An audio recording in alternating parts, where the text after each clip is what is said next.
Yeah, well, when I was 18, I found myself in a place where I had accomplished everything that was in my heart to do. You know, I had money, I had fame, I had an Olympic gold medal. I had won every major snowboarding event I ever dreamed of winning. And I had poured everything I had into snowboarding. Apart from that, I didn't have a whole lot going on in my life. I didn't really know who I was and what I was doing. And everyone knew me as Kelly Clark, pro snowboarder, Kelly Clark, Olympic gold medalist. You know, that's who I was, and that's who I was to other people, and that's who I was to myself. And I was like, you know, if this is what life is, like, if this is what it is, if I've accomplished it all, if this is everything, like, I don't want to do it anymore.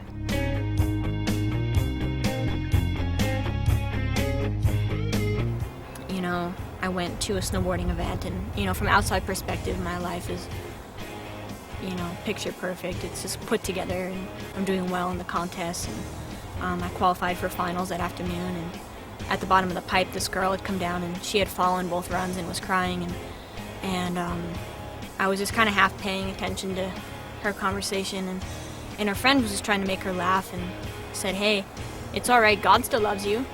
And there was just something that caught my attention about that comment that I couldn't, you know, shake. I couldn't deny that it stirred something up in me. And so basically I ran back to my hotel room. I was like, there's got to be Bibles in hotel rooms, right? They're always there. And so I started looking at the Bible, and I was just like, I don't know where to look or where to start. You know, like, there's something getting stirred up inside of me, and I don't know what to do. And so I found out that that girl who made the comment, she was staying in my hotel. So I went and I knocked on her door, and I said, "Hey, my name's Kelly. I think you might be a Christian, and I think you need to tell me about God." And at the same time, I kind of got a little bit nervous because I had never thought about God before a day in my life. You know, I had never once wondered why we were here. I had never thought about Him, never been to church, nothing. I had no grid for any of this.